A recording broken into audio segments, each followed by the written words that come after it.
First കാണിക്കുന്നത് നല്ല golden yellow കളറിൽ വരുന്ന മെറ്റീരിയലാണ് കേട്ടോ. നല്ല സോഫ്റ്റ് ആയിട്ടുള്ള മെറ്റീരിയലാണ്. ഫ്രണ്ടിലും ബാക്കിലും ഒരേ ഡിസൈൻ തന്നെയാണ് കേട്ടോ. സെൽഫ് പ്രിന്റ് വന്നിട്ടുണ്ട്. ഇങ്ങനെയാണ് കേട്ടോ ഡിസൈൻ കൊടുത്തിട്ടുള്ളത്. താഴെ ഒരു ബോർഡർ ആണ്. ഇങ്ങനെയാണ് ബോർഡർ വന്നിട്ടുള്ളത്. ക്രീം കളറിൽ പിങ്ക് കളറിലുള്ള ഡിസൈൻ, പിങ്കും യെല്ലോ കളറും കൂടിയിട്ട്. ബാക്കിലും സെയിം ഡിസൈൻ തന്നെയാണ്.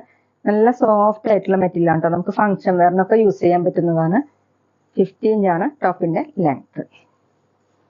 നന്നായി ഒതുങ്ങിക്കെടുക്കുന്ന ഒരു മെറ്റീരിയലാണ്. ദുപ്പട്ട വന്നിട്ടുള്ളത് സെയിം മെറ്റീരിയൽ തന്നെ. ഇതുപോലെയാണ് പിങ്ക് കളർ. അതിൽ ബോർഡർ കൊടുത്തിട്ടുള്ളത് ടോപ്പിലുള്ള സെയിം ഡിസൈൻ തന്നെ. രണ്ട് സൈഡിലും ഇങ്ങനെ ഗോൾഡൻ ചെറിയ ബോർഡർ കൊടുത്തിട്ടുണ്ട്. താഴെ രണ്ട് സൈഡിലും ചെറിയ ലേസ് വർക്ക്. 3.5 ആണ് ദുപ്പട്ടയുടെ ലെങ്ത്. ബോട്ടം വന്നിട്ടുള്ളത് കട്ടിയുള്ള റയോൺ ടൈപ്പ് ആണ് കേട്ടോ. സെയിം കളർ തന്നെ. അടുത്ത മെറ്റീരിയൽ സെയിം തന്നെയാണ് കേട്ടോ. 6 ആഗ് മോഡലുള്ള ഡിസൈനാണ്. ബ്ലാക്ക് കളറിൽ 6 ആഗ് മോഡലുള്ള ഡിസൈനാണ് കേട്ടോ. ക്രീം കളറിൽ താഴെ ഇങ്ങനെ ഒരു ബോർഡർ കൊടുത്തിട്ടുണ്ട്. അത് ബ്ലൂ കളറിലാണ്. അതിന് മീതെ ചെറിയൊരു ഡിസൈൻ കൊടുത്തിട്ടുണ്ട്. ബാക്കിലും സെയിം തന്നെയാണ്. സോഫ്റ്റ് സിൽക്ക് തന്നെയാണ് മെറ്റീരിയൽ. താഴെ ഇങ്ങനെ നല്ല സോഫ്റ്റ് ആയിട്ടുള്ള മെറ്റീരിയലാണ്. ഒതുങ്ങിക്കെടുക്കും. ഫംഗ്ഷൻ വെയറിന് സാരിക്ക് പകരം യൂസ് ചെയ്യാൻ പറ്റുന്നത്.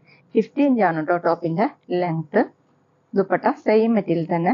ബ്ലൂ കളറിലാണ് കേട്ടോ. ഇങ്ങനെ ബ്ലൂ കളറിൽ ക്രീം കളറിലുള്ള ഡോട്ട് ആയിട്ടുള്ള പ്രിന്റ് ആണ്. സൈഡിൽ ഇങ്ങനെ ബോർഡർ കൊടുത്തിട്ടുണ്ട്. ഒരു സിൽവർ കളറിലുള്ള ഒരു ബോർഡർ ആണ് കേട്ടോ. താഴെ ഇങ്ങനെയാണ് ഡിസൈൻ. 2.5 ആണ് ദുപ്പട്ടയുടെ ലെങ്ത്. നല്ല സോഫ്റ്റ് ദുപ്പട്ടയാണ്. ബോട്ടം കട്ടിയുള്ള റയോൺ സെയിം കളർ.